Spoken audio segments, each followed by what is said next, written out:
जो कि 3D figure पर बेस्ड है, इसको मैं आपकी क्लास में कंप्लीट कराने जा रहा हूँ। 3D फिगर बेसिकली अगर देखा जाए, अब आप लोग पहली चीज तो अपने आप को प्रिपेयर कर लें, बैठने के लिए तैयार हो जाएं पेन कॉपी लेकर के, अगर तभी आप लोग क्लास को पूरी तरह से कंटिन्यू करिए, क्योंकि एक बहुत ही महत्वपूर्ण सेशन रहेगा और बहुत ही गंभीर सेशन रहेगा। लेकिन मैं आपको ये प्रॉमिस करता हूं कि अगर पूरे एंड तक इस पूरे लेक्चर को आप लोग कंटिन्यू करते हो, आपको इस टॉपिक की जटिलता है वो समाप्त होती दिखेगी। आपको इस फिगर का जो कॉन्सेप्ट है वो पूरा समझ में आएगा, इसका उपयोग आपको परीक्षा में कैसे करना है वो दिखेगा। पूरे कॉन्सेप्ट को मैं प्रैक्टिकल में भी अप्रोच करूंगा, ये भी मैं आपको दिखाने की कोशिश करूंगा। तो बात मैं 3D फिगर की करने जा रहा हूं। जनरली 3D का अर्थ आप लोग देखा होगा, सुना होगा कि 3 डायमेंशनल, जिसमें 3 डायमेंशंस होती हैं, 3 आप कह सकते हैं कि भुजाएं होती हैं, वो 3 डायमेंशनल अप्रोच होता है। जनरली उसी को हम 3D कहते हैं। आजकल आपने सुना होगा 3D मूवीज आती हैं, 3D मूवीज बनती हैं, आपने देखा होगा।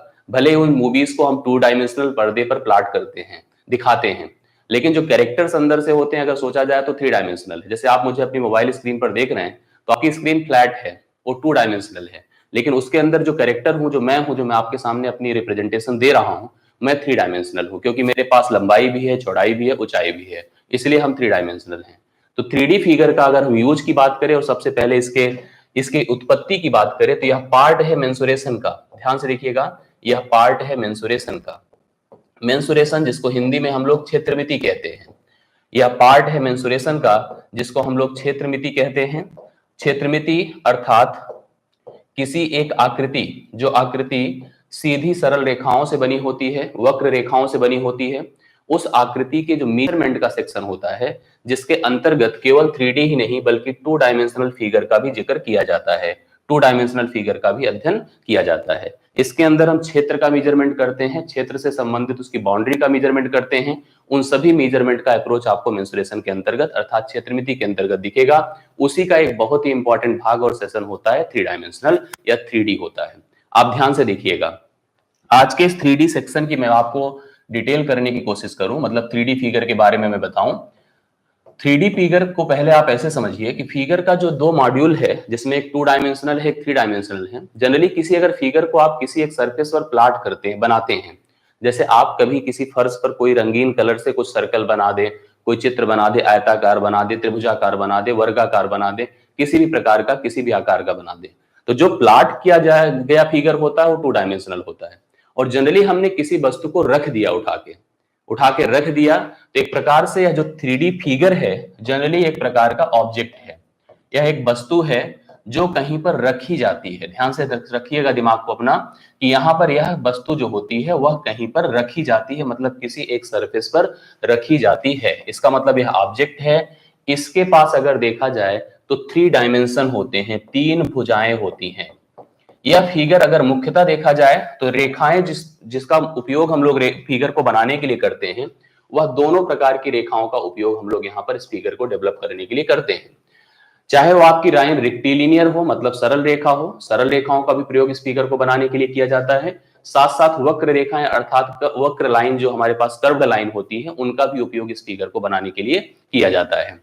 अब ध्यान से देखिएगा, इस फिगर में क्योंकि आपने कहा कि 3 भुजाएं हैं, अर्थात अगर वह सीधी सरल रेखा से बना फिगर है तो उसके पास अपनी लंबाई है, उसके पास अपनी चौड़ाई है, उसके पास अपनी ऊंचाई है। मतलब किसी एक ऐसे ऑब्जेक्ट जिसको आप हाथ में ले सकें, जिसको आप उठा सकें, जिसके अंदर कितनी धातु लगी है उसका मेजरमेंट कर सके, उस सभी फिगर को 3 डायमेंशनल कहते हैं। आप ऐसे जनरली सोच लीजिए, आप एक ईंट उठा लें, आप किताब हाथ में ले लें, आप कोई वस्तु हाथ में ले लें, वो भले ही किसी अलग अलग शेप का बना हो, लेकिन उन सभी फिगर को हम 3 डायमेंशनल फिगर कहते हैं, क्योंकि उसको हम उठा सकते हैं, उसको हम ले सकते हैं, उसका हम उपयोग कर सकते हैं। वह सारे के सारे फिगर आपके 3 डायमेंशनल हैं।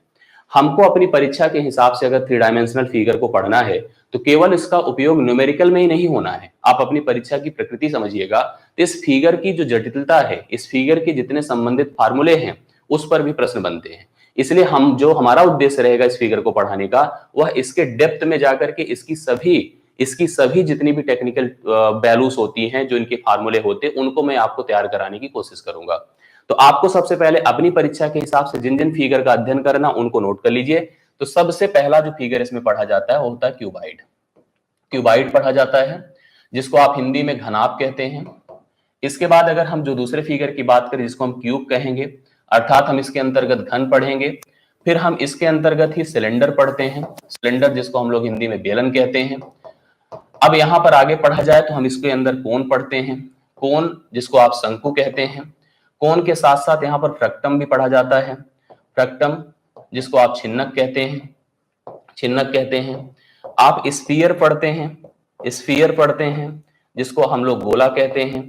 स्फीयर के साथ साथ हम लोग यहाँ पर प्रिज्म पढ़ते हैं, प्रिज्म पढ़ते हैं और पिरामिड पढ़ते हैं, पिरामिड पढ़ते हैं जिसको हम समचतुष्फलक बोलते हैं, पिरामिड पढ़ते हैं। तो इस प्रकार के कुल इतने 3 डायमेंशनल फिगर हम अपनी परीक्षा के दृष्टिकोण से पढ़ने की कोशिश करते हैं और मेरा प्रयास रहेगा इस तरह के कुछ पब्लिक सेशन के माध्यम से मैं इन फिगर्स को आपके सामने डिटेल करूं, हर एक फिगर से संबंधित जानकारी आपको मैं देने की कोशिश करूं। अगर आप लोग पूरी तटस्थता दिखाएंगे तो मैं भी अपना पूरा अप्रोच करूंगा, मैं भी अपनी तरफ से इन सब चीजों को डिटेल करने की पूरी कोशिश जरूर करूंगा। तो इन फिगर को हम पढ़ने के लिए तैयार रहें क्योंकि जिस परीक्षा को हम देने जा रहे हैं उसमें इनकी उपयोगिता, इनकी इंपॉर्टेंस बहुत ही अच्छी है, इसलिए इसको अच्छी तरह से हम लोग तैयार करने की कोशिश करें। अब आ जाते हैं अपने जिस टॉपिक को हम पढ़ने जा रहे हैं, जिसका नाम आपने देखा कि 3D फिगर है। उस 3D फिगर को हम लोग अगर समझें, मैंने अभी जैसे अभी जितना मुख्य हो सकता है उसको बताने की कोशिश करी, लेकिन अगर हम इस फिगर को समझे तो इसके अंतर्गत हमें करना क्या क्या होता है इसको ध्यान से समझिएगा। इस फिगर के अंतर्गत हमें सबसे पहली चीज तो आयतन फाइंड करना होता है, आयतन जिसको हम लोग कैपेसिटी कह सकते हैं या वॉल्यूम कहते हैं। आयतन को पहले समझिए, आयतन को समझने के पहले जैसे हमने कहा क्योंकि यह फिगर एक ऐसा है जो कि एक वस्तु है जिसको हम लोग यूज कर सकते हैं, जिसका उपयोग करते हैं, अर्थात इसको बनाने के लिए हमें धातुओं की जरूरत होती है, धातु की आवश्यकता होती है। अगर आप मेटल की कोई वस्तु बना रहे हैं तो आप मेटल की रिक्वायरमेंट होगी, लकड़ी की बना रहे हैं तो लकड़ी की जरूरत होगी। आप उस वस्तु को बनाने के लिए कितनी धातु का उपयोग करेंगे, कितनी लकड़ी का उपयोग करेंगे, कितनी वस्तु का उपयोग करेंगे, यह उसकी क्षमता को दर्शाता है। अगर वह फिगर ऐसे देखा जाए तो वह फिगर जिसके दो नेचर हमको फेस करने को मिलेंगे, एक तो सॉलिड मिलेगा, सॉलिड को हम कहते हैं ठोस, मैं आपको दोनों के बारे में भी बताता हूं। एक आपको होलो मिलेगा, होलो को हम कहेंगे खोखला। अब आप देखिएगा, जैसे मैं आपको दोनों का एग्जांपल देने की कोशिश करूं, सॉलिड अर्थात ठोस, जैसे कि ईंट जो होती है आपने देखा होगा कि वह पूरी तरह से ठोस आकृति है। लेदर की जो बॉल होती है वो आपने देखा होगा ठोस आकृति होती है। आप कोई भी एक आयरन की नेल, लोहे की छड़ ले लीजिए तो वह भी आप जानते हैं, जो सरिया जो होती है वह भी जानते हैं एक ठोस आकृति होती है। इस प्रकार से अगर आप क्यूब ले लीजिए तो अभी आप जानते हैं एक ठोस आकृति होती है। मतलब जो जनरली जिसके अंदर पूरी तरह से धातु भरी होती है, वह पूरी तरह से धातुओं से बना होता है, उस किसी भी फिगर को हम ठोस आकृति कहते हैं, सॉलिड फिगर कहते हैं। जब उसके अंदर स्पेस हो, जैसे जिस कमरे में हम खड़े हैं, इस कमरे की अपनी एक सर्टेन लंबाई है, सर्टेन चौड़ाई और एक सर्टेन ऊंचाई है, इस पे एक फर्श है, फर्श के ऊपर एक छत है, दीवारें लगी हुई हैं, तो हम इसमें बीच में स्पेस है, हम यहाँ पर खड़े हुए हैं। हम जिस गिलास का यूज करते हैं पानी पीने के लिए, जिस बॉटल का यूज करते हैं पानी पीने के लिए, उस बॉटल को भी हम होलो कहते हैं क्योंकि उसके अंदर अपनी एक कैपेसिटी है लिक्विड कंटेन करने की। जैसे इस कमरे के अंदर एक कैपेसिटी है, इसकी अपनी एक क्षमता है हवा कंटेन करने की, हवा रखने की। जितनी हवा इसके अंदर आ सकती है उतने व्यक्ति यहाँ पर रह सकते हैं, क्योंकि हमारी जितनी रिक्वायरमेंट है हवा की उतने हिसाब से हम यहाँ पर इस कमरे में व्यक्तियों को कंटेन कर सकते हैं, रख सकते हैं। फर्श की जैसी रिक्वायरमेंट होगी, क्षमता होगी, और हवा की जो यहाँ पर अवेलेबिलिटी होगी। मतलब कहने का सेंस हुआ कि अगर किसी सॉलिड में, होलो में, अगर हम देखिए दो प्रकार की बात हम कर रहे हैं, एक सॉलिड की बात कर रहे हैं, एक होलो की बात कर रहे हैं। मैंने कहा कि अगर हम धातुओं को पूरी तरह से फिल्ड कर रखे हैं तो वह सॉलिड है, वह सॉलिड है। जैसे कि आपने कहा ईंट है, जैसे हमने कहा लेदर की गेंद है, जैसे हम लोग लोहे की छड़ हम बोल रहे हैं, तो वह सब पूरी तरह से भरी है। अब जैसे जो इसमें स्पेस है, जैसे गिलास में देखिए स्पेस रहता है तभी पानी हम पी सकते हैं, कमरे में अगर स्पेस है तभी हम रह सकते हैं। हम देखते हैं कोई सीमेंटेड पाइप आपने देखा होगा, ड्रेनेज सड़क के किनारे रखी रहती लोग, बल्कि उसमें देखिए आप कभी जो सेलेटर जिनके पास आवास नहीं होता, लोग सोते हैं, आप मजदूर देखे होंगे सोते रहते हैं, उसमें बीच में स्पेस है, तो वह जिसमें स्पेस है वह होलो है। अब उसके अंदर की जो कैपेसिटी है वही उसका आयतन है। अगर आयतन की बात किया जाए तो किसी फिगर की जो क्षमता है, चाहे वो धातु के हिसाब से कंसीडर की जाए, चाहे उसके अंदर कितनी हवा या कितना लिक्विड भर सके उसके हिसाब से कंसीडर किया जाए, तो वही उसका आयतन है। अब हमसे अगर कभी किसी फिगर के आयतन के बारे में, अर्थात उस फिगर की क्षमता के बारे में अगर बात की जाती है, तो हम लोग अलग अलग फिगर के हिसाब से अलग अलग रूल बताते हैं। जबकि मैं आपकी जानकारी के लिए बता दूं कि हर फिगर का जो आयतन होता है वह केवल एक ही फार्मूले पर डिपेंड करता है। हम यहाँ पर फार्मूले पर इसलिए फोकस करेंगे क्योंकि सीधा सीधा फार्मूले आपकी परीक्षा से संबंधित होते हैं और यहीं से प्रश्न बनते हैं। आयतन क्या होता है किसी भी फिगर का, ध्यान में रखिएगा, एरिया क्रॉस सेक्शन, ध्यान से देखिएगा, area of cross section, note करते जाइएगा, cross section into height, area of cross section into height. Hindi में हम इसको कहें सतह का क्षेत्रफल, सतह का क्षेत्रफल गुणे ऊंचाई, गुणे ऊंचाई। क्योंकि हम जानते हैं कि तीन मेजरमेंट, तीन डायमेंशंस किसी भी फिगर में हैं, तभी वह थ्री डायमेंशनल है। अगर हम उसकी सबसे मुख्य डिफिनीशन की बात करें तो सबसे मुख्य डिफिनीशन उसकी क्षमता है। क्षमता चाहे मैंने कहा धातु के हिसाब से निकालिए, चाहे आप उसके अंदर की हवा या लिक्विड के हिसाब से निकालिए, दोनों के हिसाब से आयतन का जो फार्मूला बनेगा वह area of cross section into height होता है। मतलब सतह का क्षेत्रफल गुणे ऊंचाई होता है, चाहे जैसा फिगर हो। जैसे मान लीजिए इस कमरे का क्षेत्रफल आयतन मुझे निकालना है, इस कमरे में कुल कितनी हवा होगी। कमरा देखिए जिसका जो फर्श है वही एरिया ऑफ क्रॉस सेक्शन, वही क्रॉस सेक्शनल सरफेस है। इसका अगर मैं क्षेत्रफल जानता हूं, क्योंकि अगर यह जो कमरा है मेरे हिसाब से आयताकार है, तो आयत का जो क्षेत्रफल होगा उसको हम अप्लाई करेंगे फर्श का क्षेत्रफल निकालने के लिए, गुणे इसकी जो ऊंचाई है अगर उससे मल्टीप्लाई कर दे तो इस कमरे का क्षेत्रफल निकल जाएगा। अगर यह फर्श हमारी त्रिभुजाकार होती, हम त्रिभुज का क्षेत्रफल निकालते, जो भी रूल होता है त्रिभुज का, उसके बाद उसको ऊंचाई से हम गुणा कर देते तो इसका क्या हो जाता, इसका आयतन निकल जाता। अगर यह वर्गाकार होता, जैसे कुआं देखा होगा आप लोगों ने, बेल, अगर वर्गाकार है तो वर्ग का क्षेत्रफल हम निकालेंगे, गुणे ऊंचाई से हम मल्टीप्लाई कर देंगे तो उसका आयतन निकल जाएगा। कोई भी फिगर का जो आयतन होगा उसके सतह के क्षेत्रफल गुणे ऊंचाई को मल्टीप्लाई करने के बाद ही हमको प्राप्त होता है। और किसी भी फिगर के जो आयतन की यूनिट होती है, यूनिट मतलब मात्रक, क्योंकि हमको पता है जब क्रॉस सेक्शन की बात करेंगे तो यह क्रॉस सेक्शन आपका क्या होगा, या तो आयत होगा, या तो वर्ग होगा, या त्रिभुज होगा, या वृत्त होगा, या कोई भी एक बढ़िया फिगर होगा। उसमें दो मेजरमेंट, दो डायमेंशंस होंगी, तो इसका मतलब यहाँ पर यूनिट में चाहे लंबाई चौड़ाई दोनों हो, साथ में जब हमने ऊंचाई से गुणा कर दिया तो यूनिट का क्यूब हो जाएगा। जैसे कि अगर यहाँ पर सभी के सभी मीटर में है तो मीटर का क्यूब हो जाएगा, सेंटीमीटर होगा तो सेंटीमीटर का क्यूब हो जाएगा, मिलीमीटर होगा तो मिलीमीटर का क्यूब हो जाएगा। जो भी फिगर है उसका यूनिट का क्यूब हो जाएगा। किसी भी सरफेस, किसी भी थ्री डायमेंशनल आकृति का जो आयतन होगा वह सतह का क्षेत्रफल गुणे ऊंचाई बन जाता है।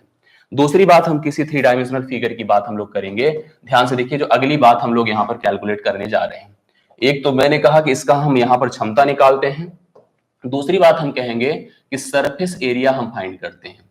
सरफेस एरिया जिसको हम कहते हैं सतह का क्षेत्रफल। अब ध्यान से देखिएगा, सतह का क्षेत्रफल होता क्या है, वो कैसे निकालेंगे। इसके लिए सबसे पहले हम सतह डिसाइड करें, कुल कितनी सतह हैं, कुल कितने सरफेसेस हैं। सतह मतलब वो सरफेस जिसको यूज करके उस फिगर को जनरेट किया जाता है। जैसे अगर इस कमरे की बात करिए तो कमरे में सबसे पहली सतह तो क्या है, यही फर्श है।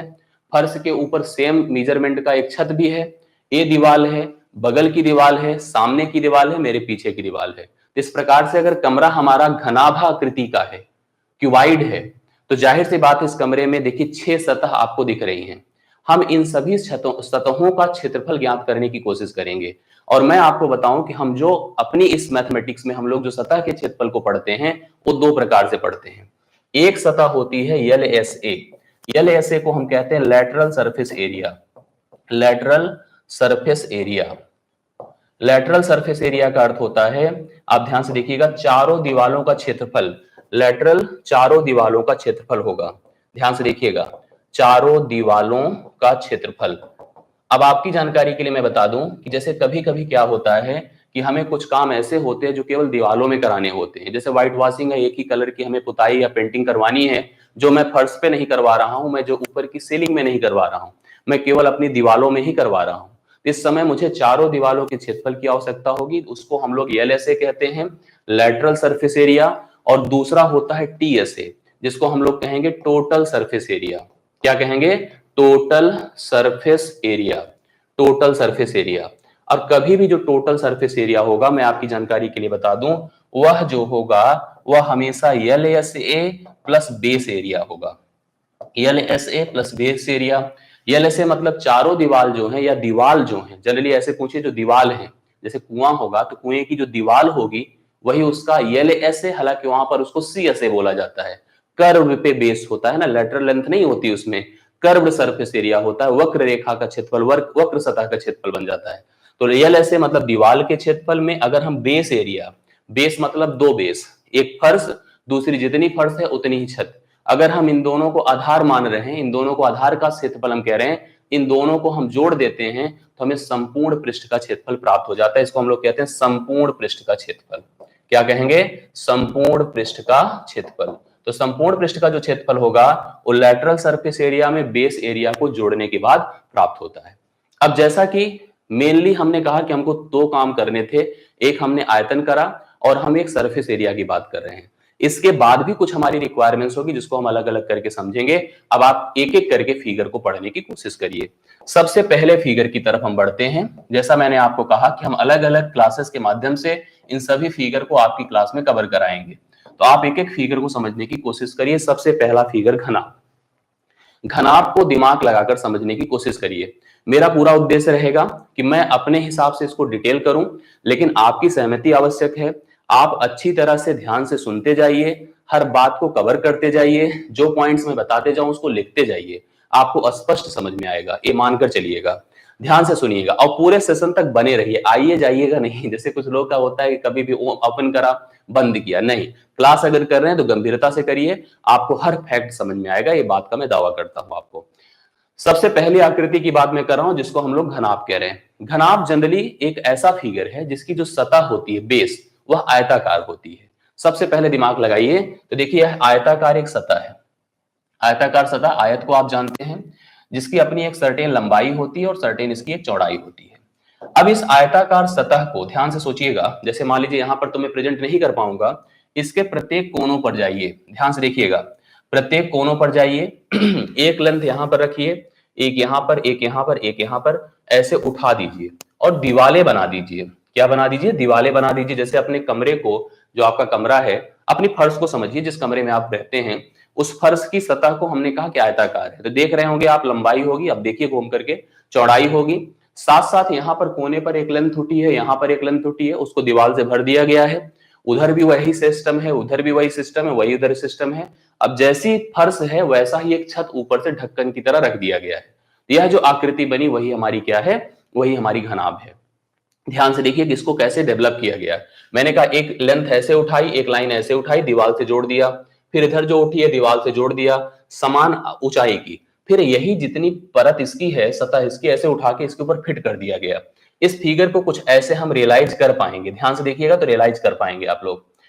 अब हमने कहा कि अगर यह ABCD है, मान लीजिए हम इसको आउटर सरफेस कह दे रहे हैं, इसको हम जब ज्वाइन करेंगे देखिए कैसे डेवलप होगा। ये देखिए, ध्यान से आप लोग को रियलाइज हो जाएगा अभी तुरंत कि यह हम कैसे डेवलप किए हैं। अब अगर मान लीजिए कि यह नीचे वाला जो रेड कलर से मैंने बनाया वो नीचे की सतह है, उसकी लेंथ को ऐसे हमने चारों तरफ से उठाने की कोशिश करी, उठा के ऐसी एक परत मैंने फिर से रख दी है। तो आप देख रहे होंगे कि एक सरफेस ये दिख रहा होगा, एक सरफेस ये दिख रहा होगा, एक ये दिख रहा होगा, एक ये दिख रहा होगा, एक ऊपर का दिख रहा होगा, एक पीछे का दिख रहा होगा। नेमिंग अगर हम कर दें, जैसे हमने इसका नाम A, B, C और D हमने बोला है, उसी तरह से अगर हम पीछे की तरफ की बात करें तो इसको हम A' कह दें, इसको हम B' कह दें, इसको हम C' कह दें, इसको हम D' कह दें। यह जो आकृति बनकर आई वह हमारे लिए क्या है? एक घनाभ है। अब इस घनाभ के अंदर हमें क्या क्या चीजें दिखेंगी उसको समझने की कोशिश करिए। सबसे पहला जो पॉइंट मिलेगा उसको हम कहेंगे वर्टेक्स। वर्टेक्स को हिंदी में हम लोग कहेंगे शीर्ष बिंदु। क्या कहेंगे? शीर्ष बिंदु। मतलब जिन बिंदुओं का उपयोग इनकी भुजाओं को जोड़ने के लिए किया जाता है उस बिंदु की बात करते हैं।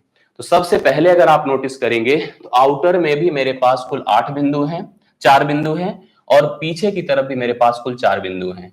तो कुल मिला के अगर आप देखेंगे तो आपको 8 शीर्ष बिंदु नजर आएंगे। किसी भी एक क्यूबाइड में आप देखेंगे तो आपको 8 शीर्ष बिंदु नजर आएंगे। इसके बाद जो अगला पॉइंट है इसको हम लोग कहेंगे कोर। कोर को हम लोग फलक कहेंगे, या हम सरफेस कहेंगे, या हम सतह कहेंगे। ध्यान से देखिएगा, इसको हम सतह कहेंगे। सतहों की बात किया जाए, कुल कितने सरफेस या सतह या कोर बनकर सामने आए हैं। आप अगर कोई किताब ले लीजिए तो आपको समझ में आएगा किताब का सिस्टम कैसे होता है।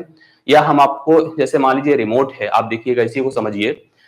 सबसे पहले मैंने कहा इसके नीचे का पार्ट है, सेम टू सेम इसके ऊपर का पार्ट है। किताब देखिए अपनी तो आपको रियलाइज होगा, एक इस साइड की सतह है तो एक इधर की है, एक इधर की है तो एक इधर है। कुल मिला के 6 सतह यहाँ पर नजर आएंगी, 6 सतह नजर आएंगी, 6 सर्फेसेस नजर आएंगे किसी भी एक घनाभ में। तीसरी बात हम लोग कहेंगे एज। एज मतलब भुजाओं की बात किया जाए, कुल कितनी भुजाएं इनको बनाने के लिए यूज की गई हैं। आप देखिएगा, हाँ हाँ, कुल कितनी भुजाएं यहाँ पर यूज की गई हैं, एजेस यूज किए गए हैं, उनको समझिए। जो लाइन दो बिंदुओं को जोड़ने के लिए अप्लाई किए गए हैं उनकी बात करेंगे। तो आप देखेंगे अपने कमरे में नीचे की तरफ 4 लाइन आपको दिख जाएंगी, इस तरह से फिर ऊपर जो ऊंचाई की तरफ उठी वो भी 4 लाइन दिख जाएंगे, उसी तरह से यहाँ पर ऊपर की तरफ भी 4 ही लाइन दिखेंगी। कुल 12 भुजाएं, 12 एजेस का उपयोग किया गया है किसी एक घनाभ को बनाने के लिए। और हाँ बिल्कुल, सरफेस की बात करिए, उसको सरफेस करिए। फिर आगे देखिएगा, कोर हटा के इसको आप सरफेस सीधा सीधा बोलिए, सरफेस से ही शब्द आप यूज करिए, कोई दिक्कत नहीं यहाँ पर। अब यहाँ पर ध्यान से एक शब्द और दिमाग में रखिए जिसको हम कहेंगे, मान लीजिए जब आपका यह घनाभ आकृति बन जाए, लेकिन इसके पहले आपने देखा कि एक आयताकार सतह थी, उसके प्रत्येक बिंदुओं से एक सर्टेन समान ऊंचाई की लेंथ को हमने ऊपर किया, जो सतह नीचे थी वही सतह की एक छत रखने से जिस आकृति का निर्माण हुआ उसको हम लोगों ने घनाभ किया, जिसमें हमने कहा कुल 8 शीर्ष बिंदु होंगे, कुल 6 सतह होंगी, कुल 12 भुजाएं होंगी, 12 कुल भुजाएं होंगी। अब इसके साथ साथ एक चीज और हमसे पूछा जाता है, अब हम प्रत्येक का मेजरमेंट करेंगे, उसको समझने की कोशिश करिएगा तो आपको स्पष्ट हो पाएगा। सबसे पहले एक चीज और देखिए जिसको हम कहेंगे length of diagonal. Length of diagonal, length of diagonal का मतलब हो गया बीकर्ण की लंबाई, बीकर्ण की लंबाई। अब बीकर्ण की लंबाई होगी क्या, जैसे मान लीजिए जिस कमरे में आप बैठे हैं, सबसे पहले उसकी सतह की बात करिए। अगर हम कह दें इसके फर्श पे सबसे बड़ी लंबाई की राड कहां रखी जा सकती है, केवल फर्श की बात कीजिए, तो हम आप जानते हैं कि इस कोने से शुरू करेंगे, उस कोने को मिला देंगे, जो सबसे बड़ी छड़ को वहां पे रखा जा सकता है। इसी प्रकार से अगर कमरे की बात किया जाए, किसी कमरे की जो सबसे लंबी छड़ जहां पे रखी जा सकती है उसी को हम उसके विकर्ण की लंबाई कहेंगे। अगर मान लीजिए अभी इसमें हम लोग ऐसे समझने की कोशिश करें, यह आयताकार सतह था जिसकी प्रत्येक भुजाओं को उठाने से, बाहर की तरफ एक सरफेस और प्रोवाइड कर देने से हमें अगर घनाभ प्राप्त हुआ था, तो घनाभ की अपनी एक सर्टेन लंबाई थी, घनाभ की अपनी एक सर्टेन चौड़ाई थी और घनाभ की अपनी सर्टेन एक ऊंचाई थी। आपको यह स्पष्ट है? अगर ऐसा था तो हम जानते हैं कि इसके 3 हम डायमेंशन फेस कर पा रहे हैं, तो विकर्ण की लंबाई हमेशा under root L square plus B square plus H square होगा। लंबाई का वर्ग प्लस चौड़ाई का वर्ग प्लस ऊंचाई का वर्ग जो होगा रूट के अंदर, वही विकर्ण की लंबाई होगी और वही वह सबसे बड़ी लेंथ होगी जो किसी भी एक घनाभ आकृति या कह सकते हैं कमरे में जो रखी जा सकती है। तो सबसे बड़ी छड़ की लंबाई आपकी क्या हो जाएगी, विकर्ण की लंबाई होगी, जिसको under root L square plus B square plus H square हम कहते हैं।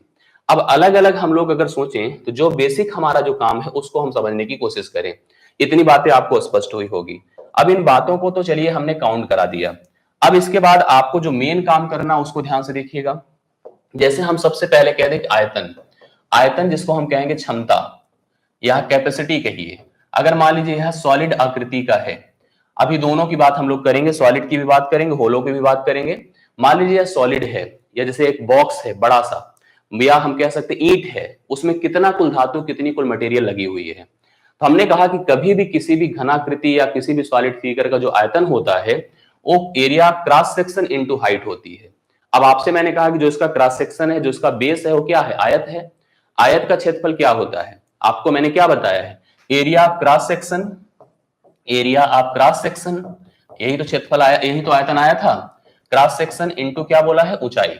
यही हम लोगों ने यहाँ पर कवर किया, इसी का यूज कर रहे हैं हम लोग यहाँ पर हम आयतन निकालने के लिए। क्रॉस सेक्शन के लिए मैंने कहा था कि इसकी जो सतह है वो आयत है, तो आयत का क्षेत्रफल क्या होता है, लंबाई गुणे चौड़ाई, लंबाई गुणे चौड़ाई, और जो इसकी ऊंचाई है सर्टेन, अगर हम उसको भी मल्टीप्लाई कर दें तो जाकर के हमें इसका आयतन प्राप्त हो पाएगा। तो जनरली हम कह सकते हैं L into B into H जो होगा यूनिट क्यूब, वही किसी घनाभ का आयतन कहलाएगा। तो किसी घनाभ का आयतन यल बी एच होता है, आप लोग इसको नोट कर सकते हैं। दूसरी बात, अगर हम लोग जैसे हमने कहा आयतन तो चलिए ठीक है, लंबाई गुणे चौड़ाई गुणे ऊंचाई कर दीजिए तो आपको आयतन उसका प्राप्त हो जाएगा। अब दूसरा पॉइंट हम लोग यहां पर समझने की कोशिश करें जिसको हम कहेंगे सरफेस एरिया। ध्यान से देखिएगा, जिसको हम लोग कहेंगे सरफेस एरिया, सतह का क्षेत्रफल। मैंने कहा 2 प्रकार से सतहों के क्षेत्रफल को फाइंड किया जाता है, एक होता है एलएसए, दूसरा होगा टीएसए। तो एलएसए देखिए क्या है, लेटरल सरफेस एरिया जिसको हम लोग कहेंगे। तो लेटरल सरफेस एरिया में आपको चारों दीवालों का क्षेत्रफल पता करना होगा, इसको हम कहेंगे चारों दीवालों का क्षेत्रफल, चारों दीवालों का क्षेत्रफल। अब चारों दीवालों का क्षेत्रफल देखिए हम लोग कैसे निकालेंगे।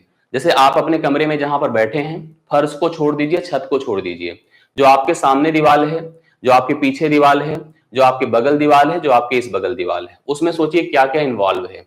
क्योंकि आपको पता है जितनी दीवारें हैं सब आयताकार हैं, सब में 2 भुजाओं का यूज किया गया है, लंबाई चौड़ाई है, जो किसी में चौड़ाई लंबाई की तरह काम कर रही है, ऊंचाई जो है लंबाई की तरह काम कर रही है, कोई फर्क नहीं। जैसे बगल वाली जो दीवार है, मैंने उसमें देखा कि उसमें लंबाई है और यहाँ पर ऊंचाई है, तो लंबाई गुणे ऊंचाई उसमें इन्वॉल्व है, सेम टू सेम लंबाई गुणे ऊंचाई उसमें इन्वॉल्व है। अगर मैं पीछे की बात करूं या अपने पीछे की बात करूं या सामने अपने पीछे की बात करूं, तो उसमें चौड़ाई है और ऊंचाई है, सामने भी चौड़ाई है और ऊंचाई है। तो आपने देखा होगा 2 बार लंबाई और ऊंचाई इन्वॉल्व हो रही है, 2 बार चौड़ाई और ऊंचाई इन्वॉल्व हो रही है। यह आपको याद होगा। तो आयत का परिमाप क्या होता था? आयत का परिमाप ट्वाइस एल प्लस बी होता था, जो उसकी सभी बाउंड्री की लेंथ होती थी। मतलब जो उसकी मेड़, अगर ऐसे कह दे खेत है, तो उसके चारों तरफ की जो लंबाई, उसकी बाउंड्री की लेंथ जो होती है, वही परिमाप कहलाता था। वही जो वहां पर परिमाप होता था, उसी परिमाप को अगर हम ऊंचाई से गुणा कर दें, फिलहाल हम उसको इस तरह से ना समझें, हम ऐसे समझे कि लंबाई ऊंचाई का प्रयोग भी 2 प्रकार से है, चौड़ाई ऊंचाई का भी प्रयोग 2 प्रकार से है। इसको हम कह सकते हैं twice L plus B into H. यह हो जाएगा, लेकिन यूनिट का स्क्वायर, यूनिट जो भी रहेगी मात्रक, उसका होल स्क्वायर होगा। ऐसे समझिए, जो बगल की दीवार है 2 बार लंबाई और ऊंचाई है, जो बगल की दीवार है 2 बार चौड़ाई और ऊंचाई है, 2 और एच को हम कॉमन कर दें तो एल प्लस बी हो जाएगा। यही क्या हुआ? लेटरल सरफेस एरिया हुआ। अब इस लेटरल सरफेस एरिया में अगर हम फर्श के क्षेत्रफल को और हम छत के क्षेत्रफल को जोड़ दें, तो टोटल क्षेत्रफल मतलब टोटल सरफेस एरिया हो जाएगा, अर्थात संपूर्ण पृष्ठ का क्षेत्रफल हो जाएगा। संपूर्ण पृष्ठ के क्षेत्रफल की बात किया जाए, तो आपने अभी देखा कि हम 2-2 बार सबका उपयोग कर रहे थे, 2-2 बार हम सबका उपयोग कर रहे थे। 2 बार हम चौड़ाई, देखिए 2 बार हमने लंबाई ऊंचाई का उपयोग किया, 2 बार हमने चौड़ाई ऊंचाई का उपयोग किया, तो 2 बार हम लंबाई और चौड़ाई का भी उपयोग कर लेते हैं। तो यहां पर इसका जो क्षेत्रफल बनता है twice L B plus B H plus H L हो जाएगा। ये ध्यान से देखिएगा, twice L B plus B H plus H L हो जाएगा, जो कि यूनिट का क्या रहेगा? स्क्वायर रहेगा। जो भी मात्रक आपको दी जाएगी उसका वर्ग होगा। ये ध्यान से समझने की कोशिश करिए। यह तो जो हम बात कर रहे थे किसी घनाभ के सॉलिड अप्रोच की बात कर रहे थे, इसके ठोस सेगमेंट की बात कर रहे थे। ठोस सेगमेंट मतलब जैसे ईंट थी उसकी बात कर रहे थे। जैसे कोई ऐसी वस्तु हो जो कि आयत की सरफेस की हो, आयत की सतह की हो, लेकिन उसके अंदर पूरी तरह से धातु भरी हुई हो। जैसे जो आपकी किताब है, अगर उसको एकदम बंद कर दीजिए, उसके पन्नों को मत खोलिए, तो आप समझेंगे हम उसी फिगर की बात कर रहे थे। यहां पर जो धातु कंप्लीटली लगी हुई थी उसकी बात कर रहे थे। हालांकि हमने कमरे का भी एग्जांपल आपको दिया, लेकिन हम आयतन जो देख रहे थे वह आयतन कुछ उसी प्रकार से मेजर था। अब हम अगर इसको खोखले के ऊपर समझे, खोखला मतलब जैसे आपने देखा होगा संदूक, संदूक आप लोग जानते होंगे ना, संदूक समझा है कि नहीं आप लोगों ने? संदूक देखा होगा आप लोगों ने, कुछ इस प्रकार की ही आकृति का यह अप्रोच है। ध्यान से देखिएगा तो आपको सब स्पष्ट होगा। ध्यान से देखना है सभी लोगों को, संदूक का कॉन्सेप्ट आपको समझ में आ जाएगा कि संदूक का अप्रोच क्या होता है, या इसी प्रकार के सेगमेंट का उपयोग हम लोग यहां पर करने की कोशिश करते हैं। बस उसमें ऐसे सोच लीजिए कि जैसे ज्योमेट्री बॉक्स आपने देखा होगा, तो ज्योमेट्री बॉक्स में आपने देखा होगा कैसे खुल जाता है, अंदर कुछ हम रख सकते हैं, पेन पेंसिल जो भी अपना होता है। तो आप देखते होंगे कि अगर अंदर से लेंथ हम मेजर करते हैं तो कुछ आती है, बाहर से लेंथ मेजर करेंगे तो कुछ आएगी। इसको हम यहां पर फिगर का रूप दे रहे हैं और देखिए कैसे बनकर सामने आएगा। मतलब स्पेस है अंदर, और उस स्पेस का हम लोग यहां पर उपयोग, मतलब एक तरह से खोखला घनाभ, इसको हम नाम क्या देंगे? खोखला घनाभ। अब यहां पर ये आपकी डिपेंडेंसी यहां पर फिगर को देखने के बाद होती है। संदूक को जैसे समझना हो, ज्योमेट्री बॉक्स को समझना हो, जैसे अगर किसी इस प्रकार की आकृति को समझना हो जो खुली हुई हो। अब इसमें देखिए, आप देखे होंगे तो चारों तरफ कुछ इस प्रकार का यहां पर एक सरफेस होगा, जो कि इसकी चौड़ाई या मोटाई कहलाएगा, जो धातु की मोटाई कहलाएगा। ध्यान से देखिएगा तो आपको अभी स्पष्ट हो जाएगा। जो धातु की क्या कहलाएगा? मोटाई कहलाएगा। इसको इससे जोड़ दिया और इसको जो है इससे जोड़ दिया। ये अलग अलग कलर से अगर हम जोड़ेंगे तो स्पष्ट हो जाएगा आप लोग को। इसको इससे जोड़ा, इसको इससे जोड़ा। ये ऑलरेडी देखिए, अगर चाहे तो इसको इससे जोड़ दें, चाहे तो इसको इससे जोड़ दें। अब देखिए ये इसकी जो थिकनेस है, जो मोटाई है, वह इन्वॉल्व हो गई इसमें, वह इसमें इन्वॉल्व हो गई। अब संदूक की पहली चीज समझिएगा, हम संदूक में लगी धातु का आयतन अगर निकालना चाहते हैं, जब हम इसको इसके आयतन की बात करेंगे, पहले मान लीजिए संदूक पूरी तरह से बंद है। अगर संदूक का मैं आयतन, संदूक का नहीं, संदूक में लगी धातु का आयतन, लगी धातु, अगर मान लीजिए हम उसमें क्या कह सकते हैं हम उसको, क्या पहले संदूक जो बनती थी आप देखिए आयरन से बनती थी, जस्ते से बनती थी, टिन से बनती थी। तो अगर हम टिन खरीदें उसको बनाने के लिए तो टिन के लिए हमें कास्ट देना पड़ेगा कि नहीं देना पड़ेगा? बिल्कुल देना पड़ेगा। तो उस कास्टिंग का खर्च कैसे हम डिसाइड करेंगे? पहले पता करें कुल कितनी धातु लगी हुई है। इसके लिए हम कह दें कि संदूक की धातु लगी धातु का आयतन बराबर क्या हो जाएगा? बाह्य आयतन और उसमें से जो बीच का स्पेस है उसको हम हटा दें माइनस आंतरिक आयतन। अगर हमको कभी ऐसी जरूरत पड़ गई तो हम बाह्य आयतन माइनस आंतरिक आयतन को हम लोग डिफर कर दें, उनका जो अंतर होगा वो बीच के स्पेस को गायब कर देगा। जैसे आप ऐसे रियलाइज करिए, कभी आप सोचिए दिमाग लगा के, जो मैंने कहा कि अगर संदूक, दिमाग लगाइए, कोई ऐसा आपने देखा होगा, अपने घर में रखा होगा, पुराने समय में तो बहुत होता था, अब तो नहीं उस तरह का सिस्टम होता है। बाहर से जो लंबाई है अंदर की लंबाई में फर्क दिखेगा, बाहर की चौड़ाई में अंदर की चौड़ाई में फर्क दिखेगा, बाहर की ऊंचाई में अंदर की ऊंचाई में फर्क दिखेगा। अगर हम बाहर की लंबाई चौड़ाई ऊंचाई का मल्टीप्लीकेशन करके अंदर की लंबाई चौड़ाई ऊंचाई का मल्टीप्लीकेशन करके दोनों का डिफरेंस कर दें, उसमें जितनी धातु लगी है उस धातु की मात्रा हमको पता चल जाएगी, क्योंकि बीच का जो हवा है जहां पे सामान आप रखते हैं वह गायब हो जाएगा। समझ रहे ना? तो कभी संदूक का आयतन, अगर यह संदूक में लगी धातु का आयतन निकालना है तो बाह्य आयतन माइनस आंतरिक आयतन करना पड़ेगा। अब इसके लिए मुझे एक प्रकार से सोचना पड़ेगा कि इसकी हम आंतरिक लंबाई को कैसे ज्ञात करें। मान लीजिए जो थिकनेस है, जो चौड़ाई है इसकी, या हम कह सकते हैं कि जो मोटाई है, अगर सपोज करिए h है या मोटाई d है, सपोज करिए मोटाई क्या है? d है।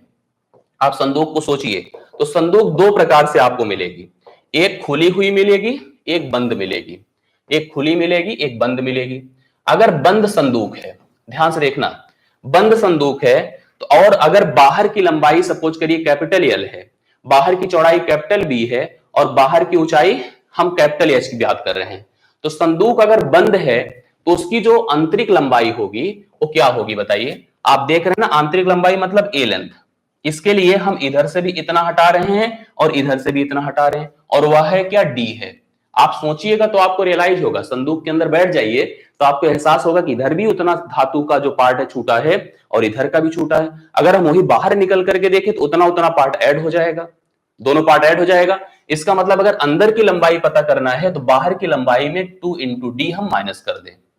ऐसे हम चौड़ाई की बात करेंगे तो बाहर की चौड़ाई के लिए हम लोग क्या, अंदर की चौड़ाई के लिए क्या करेंगे? जो अंदर बाहर की चौड़ाई उसमें से 2 इंटू डी माइनस कर देंगे। अगर यह संदूक बंद है तब तो जो ऊंचाई होगी वह आपकी क्या हो जाएगी? h माइनस 2d होगी, क्योंकि नीचे का भी पार्ट होगा ऊपर का भी पार्ट होगा, जो जुड़ेगा या घटेगा दोनों बातें होंगी। क्योंकि जब हम अगर कभी अंदर का दिया हो और बाहर का निकालना हो तो यही जो माइनस 2d हो रहा है, माइनस 2d हो रहा है, माइनस 2d हो रहा है, यही plus 2d plus 2d plus 2d हो जाएगा ना।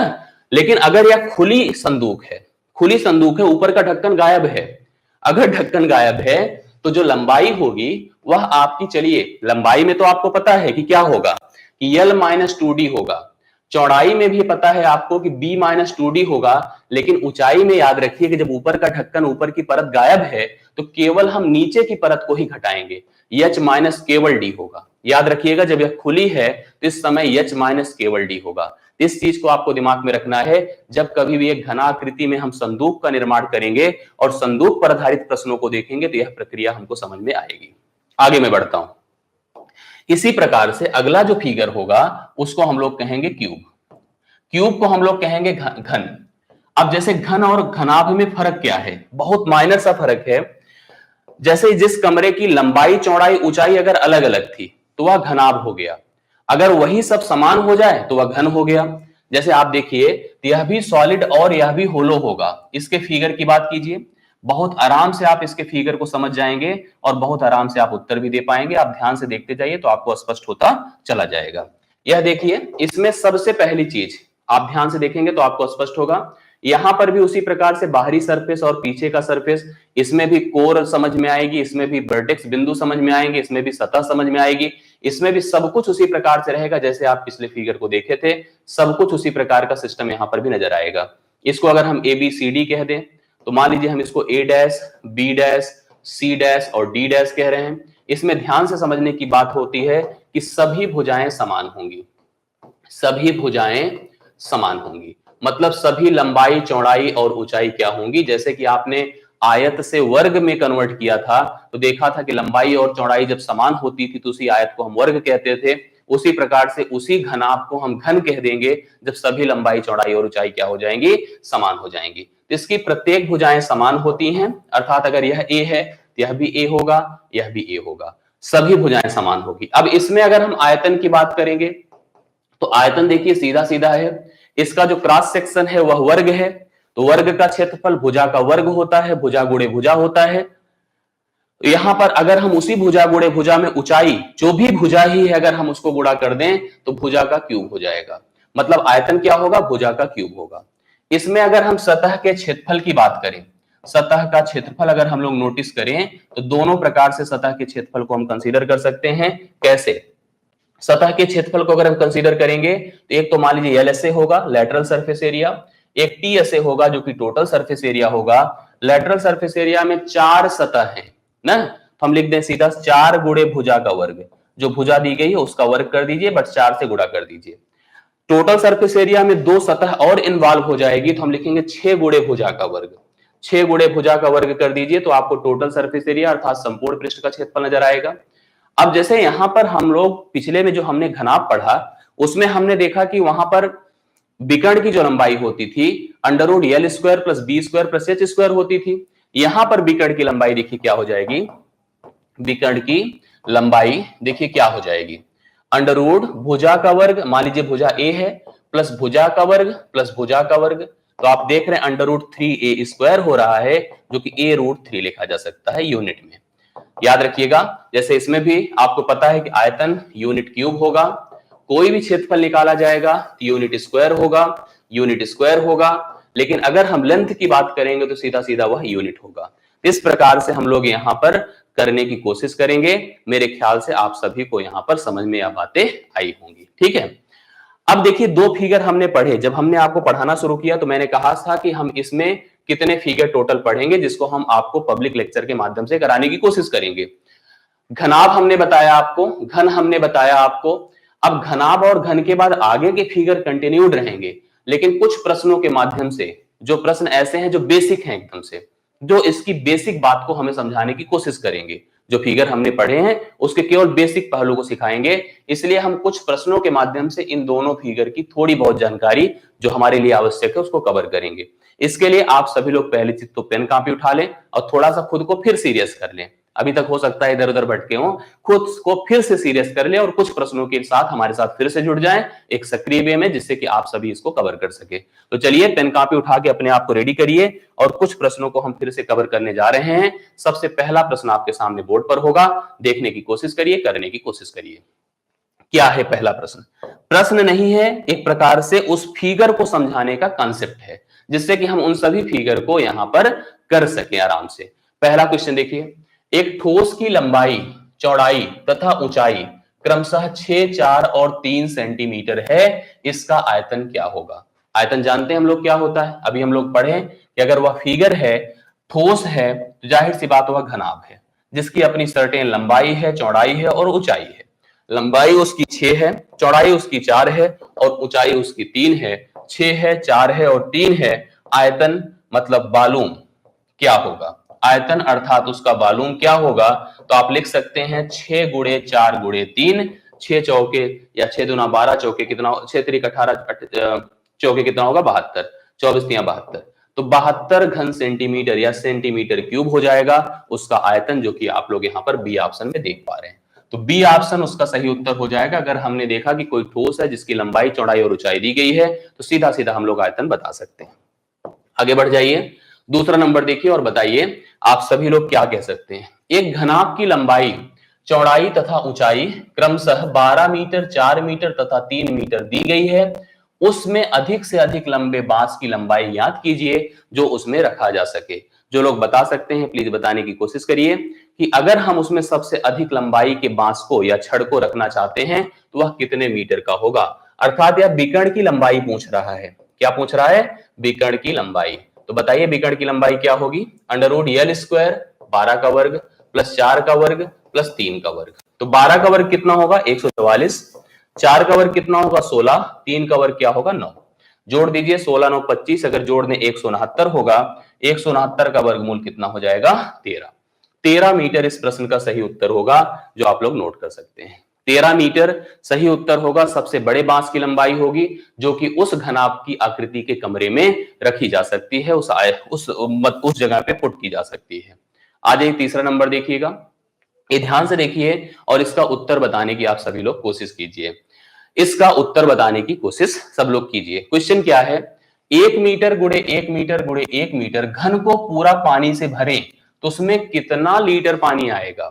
उसमें कितना लीटर पानी आएगा ये बताने की कोशिश कीजिए। जैसे हम लोग जिस बर्तन का या ग्लास का या बोतल का यूज करते हैं, अगर मान लीजिए वह घनाकृति का है जिसमें लंबाई चौड़ाई ऊंचाई सबकी सब 1 मीटर 1 मीटर 1 मीटर की है, तो साफ साफ आयतन मतलब उसकी क्षमता, आयतन तो देखने से समझ में आ रहा है कि 1 मीटर क्यूब होगा। 1 मीटर क्यूब लीटर में अगर कन्वर्ट किया जाए, 1 मीटर क्यूब लीटर में कन्वर्ट किया जाए तो 1000 लीटर के बराबर होता है। यह भी एक फैक्ट है, इसको नोट कर लीजिए। 1000 लीटर पहला ऑप्शन इस प्रश्न का सही उत्तर होगा। 1000 लीटर राइट आंसर होगा। आप सभी लोग नोट कर सकते हैं। इस प्रश्न के लिए करेक्ट उत्तर 1000 लीटर बनकर आएगा, जो कि फर्स्ट ए ऑप्शन में आपको दिया गया है। आ जाइए दूसरा देखिए, चौथा देखिएगा। इस प्रश्न का उत्तर देखने की कोशिश करिए। अब जैसे कभी कभी ऐसा क्वेश्चन भी आपको मिलेगा, क्या मिलेगा ध्यान से देखिए।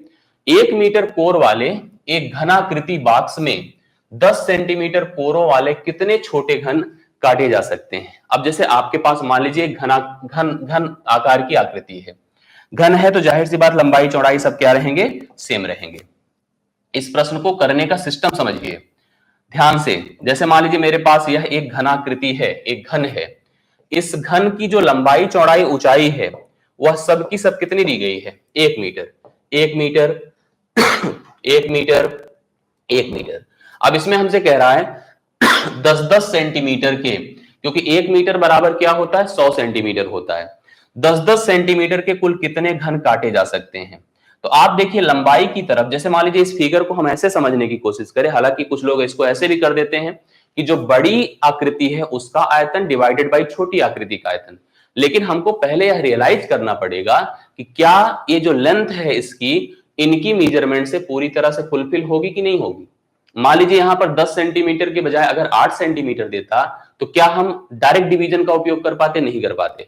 पहले तो ये चेक करिए क्या लेंथ में पूरी तरह से 10 10 10 10, क्योंकि हमको पता है 100 सेंटीमीटर होगा, तो कितनी घन हम इस तरह से रख सकते हैं? 10 10 10 10 लंबाई की तरफ, 10 10 10 10 चौड़ाई की तरफ, 10 10 10 ऊंचाई की तरफ।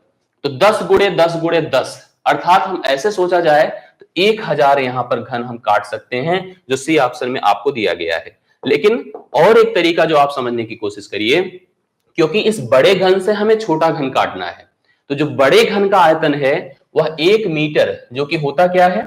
100 सेंटीमीटर।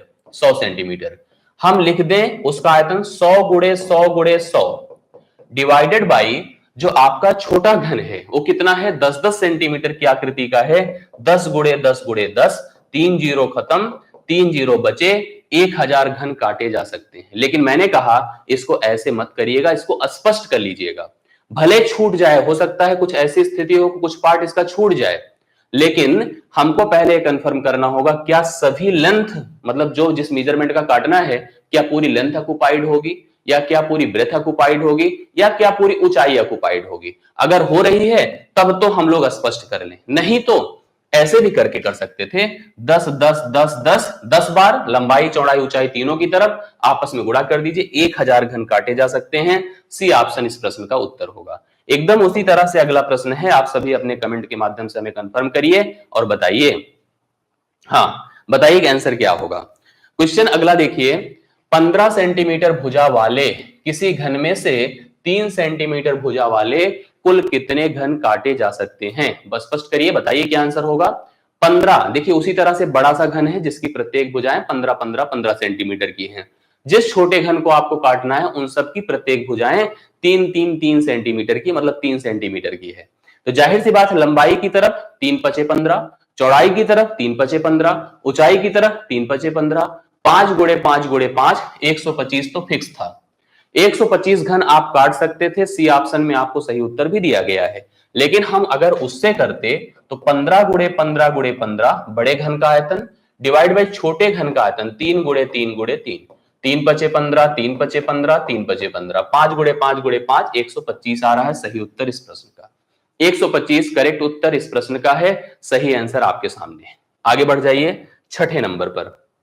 छठा नंबर देखिए, आप सभी इसको समझने की कोशिश करिए कि इसमें क्या सिस्टम है, इसको हम कैसे हल कर पाएंगे, और सभी लोग कमेंट के माध्यम से हमें सूचित करिए। बताइए 6 सेंटीमीटर भुजा का शीशे के घन को पिघलाया जाता है। अब सोचिए, एक आपके पास एक 6 सेंटीमीटर भुजा वाला घन है ना, जो शीशे का है, उसको पिघलाइए। पिघला देने के बाद उसको हम छोटे छोटे 27 घनों में डिवाइड कर देते हैं। कैसे डिवाइड कर देते हैं? 27 घनों में डिवाइड कर देते हैं। तो नए घनों की भुजाएं क्या होंगी? जो अभी छोटे छोटे घन बने, उन सभी की भुजाओं की लंबाई कुल कितनी होगी? अलग अलग क्या होगी बताइए। अब आपने देखा कि यहां पर बड़े घन का आयतन क्या होगा? 6 गुणे 6 गुणे 6 होगा। छोटे घन का आयतन मान लीजिए a गुणे a गुणे a है। बराबर कुल कितने घन बने बताइए? 27 बने। आप सीधा सीधा 27 से डिवाइड कर देते, तब भी आपको पता चल जाता कि हमारे पास जो जो छोटे छोटे घन बन रहे हैं उनका आयतन क्या होगा। आप यहीं पर 6 गुणे 6 गुणे 6 कर दीजिए, बटा 27 कर दीजिए, बराबर छोटे घन का आयतन मिल जाएगा। मतलब आपने जितनी संख्या है जितनी संख्या है उस संख्या से आप बड़े घन के आयतन को डिवाइड कर दीजिए, छोटे घन का आयतन पता चल जाएगा। 3 9 बार, 3 2 बार, फिर 3 3 बार, 3 2 बार, 3 2 बार, 3 1 बार, 2 गुणे 2 है, a क्यूब बराबर 8 है, a बराबर 2 होगा। उसकी प्रत्येक भुजाएं 2-2 सेंटीमीटर की हो जाएंगी। 2-2 सेंटीमीटर की हो जाएंगी। यहां पर इस प्रश्न का सही उत्तर 2 सेंटीमीटर होगा, जो कि सी ऑप्शन में आपको दिया गया है। मेरे ख्याल से स्पष्ट होगा। अगर कंफ्यूजन है तो कमेंट करें, नहीं तो स्पष्ट है तो श्योर करें कि हाँ क्लियर हुआ। 6 सेंटीमीटर भुजा के एक शीशे के घन को पिघला करके छोटे छोटे कुल 27 घन बनाए गए। प्रत्येक घन की भुजाओं की लंबाई हमको बतानी है। मैंने इस बड़े जिस घन को पिघलाया गया है उसके आयतन से घनों की संख्या, उसके आयतन को घनों की संख्या से डिवाइड कर दिया। छोटे घन का आयतन हमको पता चल गया। हम उसके आयतन के हिसाब से उसकी भुजा की लंबाई ज्ञात कर सकते हैं, स्पष्ट कर सकते हैं, इस प्रश्न का उत्तर भी कंफर्म कर सकते हैं। आगे बढ़ता हूं मैं। ये देखिए बड़ा अच्छा प्रश्न है। आप मुझे बताइए, एक घन की प्रत्येक कोर में मतलब प्रत्येक भुजा में हमने 50% की वृद्धि की, तो घन के पृष्ठ क्षेत्र में कुल कितने प्रतिशत की वृद्धि होगी? पृष्ठ मतलब सतह में कुल कितने प्रतिशत की वृद्धि होगी? जो लोग मेरे से प्रतिशत पढ़े इस बात को जानते होंगे। अब देखिए, अगर सतह की बात उसने की है तो उसका जो इंक्रीमेंट होगा, देखिए जो सतह की वृद्धि की बात की है उसका जो इंक्रीमेंट होगा वो केवल डबल होगा। अगर यही आयतन की बात किया होता तो उसका इंक्रीमेंट क्या होता? ट्रिपल होता। डबल के लिए रूल होता है, अगर भुजा में 50% की वृद्धि की गई है किसी वर्गाकार आकृति में, तो उस समय उसका जो नेट इंक्रीज होता है वह रूल होता है a plus B plus A B divide by 100। यह फार्मूला हम लोग जानते हैं प्रतिशत में, बट हमने अपनी क्लास में इस फार्मूले का उपयोग नहीं कराया है। जो लोग पढ़ने वाले हैं जानते होंगे कि हम लोगों ने यहाँ पर फ्रैक्शनल प्रोसेस से इन चीज को कवर किया है। अब आप देखिए, अगर केवल सतह की बात किया जाए तो 50 प्लस 50 गुणे 50 बटा हो जाएगा 100। भैया ये 100 होगा, ये 2 शून्य कटे 25, अर्थात आप समझ गए होंगे 125 राइट उत्तर आना चाहिए।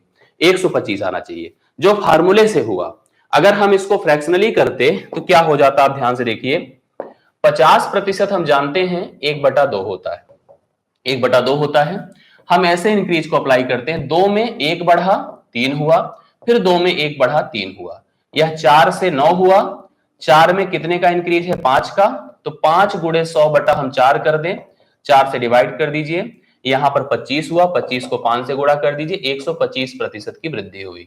अब इसको हम लोग इसलिए अच्छा मानते हैं क्योंकि ये जरूरी नहीं कि ऐसे 50% दिया हो। उस फार्मूले का उपयोग तभी तक इफेक्टिव है जब यह इंटीजर राशि आपको दी जाएगी। यहीं पर 50 दशमलव कुछ दिया होता, कुछ मतलब परसेंटेज में या टिपिकल भिन्न नंबर में अगर दिया होता तो आपको कंफ्यूजन होती, ऐसे नहीं कर पाते। इसलिए इन प्रोसेस का उपयोग किया जाता है कि अगर भिन्न में कन्वर्ट कर लें तो चीजें बड़ी आसान हो जाती है। मैं यहीं पर एक प्रश्न आप लोगों से पूछता हूं, आप सभी लोग कमेंट के माध्यम से मुझे सूचित करिए और तुरंत बताइए। हम वेट बहुत ज्यादा नहीं करेंगे, आप सबसे रिक्वेस्ट करेंगे, आप बताइए। मैंने कहा कि किसी घन की, देखिए मैं प्रश्न को हटा देता हूं, मैं यहीं पर बोल रहा हूं किसी घन की प्रत्येक कोर में यदि 50% की वृद्धि हो तो उस घन के आयतन में वृद्धि प्रतिशत का बताइए। जो अभी पृष्ठ के क्षेत्रफल की बात की गई थी उसके आयतन में कितने प्रतिशत की वृद्धि हुई यह बताने की कोशिश करिए। और जो लोग बता सकते हैं प्लीज बताइए आयतन में कितने प्रतिशत की वृद्धि हुई, जल्दी से बताइए। कितने लोग का आ जाएगा प्लीज हमें कंफर्म करने की कोशिश कराएं। आयतन में कुछ लोग बता रहे हैं 225, 225, कुछ लोग 400। चलिए मुझे बताइए सभी लोग, जो लोग बता सकते हैं। कुछ नहीं करना था, आयतन मतलब मैंने कहा ट्रिपल इंक्रीज अप्लाई करना है। ट्रिपल इंक्रीज अप्लाई करना, देखिए कैसे, 50% मतलब क्या होता है, 1/2 होता है। अर्थात 2 में 1 जोड़ेंगे 3 होगा, 2 में 1 जोड़ेंगे 3 होगा, फिर 2 में 1 जोड़ेंगे 3 होगा, 3 बार करना होगा। यह 8 होगा, यह 27 होगा। अब सोचिए कितने का इंक्रीज हुआ, 19, 8, 27, 19 का गुणे 100/8 करेंगे, 4 दूना 8 होगा, 4 25 होगा, 19 बचे 95, कैरी 9, 19 दूना 38, 38 9 47/2 होगा, 2 दूना 4, 2 तिया 6, 2 सत्ते 14, 237.5% की वृद्धि होगी। 237.5% की वृद्धि यहां पर दिख रही है ना, 237.5 देखिए कई लोगों ने बताया है सही आंसर। एक बार फिर से समझ लीजिए कैसे, 2 से 3, 2 से 3 और उसके बाद फिर 2 से 3, 8 से 27, 19, 8, 27 होता है, 19 गुणे 100/8 कर दीजिए, 4 दूना 8 25, 19 बचे 95, कैरी 9, 19 दूना 38, 9 47/2 कर देंगे तो 2 दूना 4, 2 तिया 6, 2 सत्ते 14, 237.5% की वृद्धि उसके आयतन में हो जाएगी अगर उसकी प्रत्येक भुजा को 50% बढ़ाया जाता है। तो आगे बढ़ जाइए, अगले प्रश्न पर आइए और सभी लोग प्लीज इसका उत्तर बताने की कोशिश करिए क्या होगा। एक घन का संपूर्ण पृष्ठ, प्लीज जल्दी से, संपूर्ण पृष्ठ 600 वर्ग सेंटीमीटर है, इसके विकर्ण की लंबाई बताइए। एक घन के, आप सभी कमेंट करिए, ठीक है, एक घन के संपूर्ण पृष्ठ का क्षेत्रफल क्या दिया है, एक घन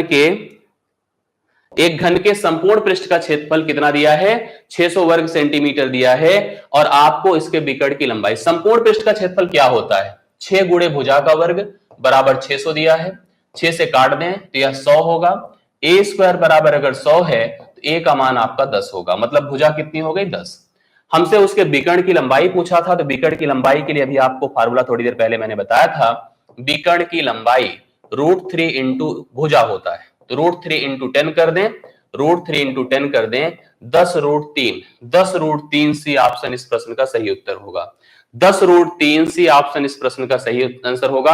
आप सभी लोग इसको कवर कर लीजिए, सी ऑप्शन राइट आंसर। आगे बढ़ जाते हैं 9 नंबर, जल्दी से बता दीजिए, अब धीरे धीरे हम लोग खत्म होने की स्थिति में आ रहे हैं। पढ़िए, आंसर करिए, 2 प्रश्न तक और तन्मयता दिखाइए आप लोग, ठीक है। 25 सेंटीमीटर भुजा वाले धातु में के एक घन को पिघलाकर 5 सेंटीमीटर की भुजा वाले छोटे छोटे घनों के रूप में ढाला जाता है, इस तरह से कुल कितने नए घन बनाए जा सकते हैं, बताइए सभी लोग। 25, अभी जैसे हम लोग पिछला पढ़े थे उसी प्रकार की स्थिति है, 5 सेंटीमीटर भुजा वाले घन बनाए जा सकते हैं। यहां पर इसको सॉल्व करने की कोशिश करिए, फिर वही स्थिति है, 25 को अगर हम लंबाई चौड़ाई ऊंचाई के हिसाब से 5 से डिवाइड करते जाए तो लंबाई में भी 5 मिलेगा, चौड़ाई में भी 5 मिलेगा, ऊंचाई में भी, अर्थात 125। तो मेरे हिसाब से उत्तर करेक्ट है, 125 डी ऑप्शन इस प्रश्न का उत्तर सही होगा। आप समझ गए होंगे ना। देखिए तो 2 गुणे, आप समझने की कोशिश करिएगा, 25 गुणे 25 गुणे 25, बड़े घन का आयतन डिवाइड बाय छोटे घन का आयतन, 5 गुणे 5 गुणे 5, 5 पचे 25, 5 पचे 25, 5 पचे 25, अर्थात 125 राइट आंसर इस प्रश्न का बन जाएगा। 125 करेक्ट उत्तर होगा इस प्रश्न का, आप नोट कर सकते हैं।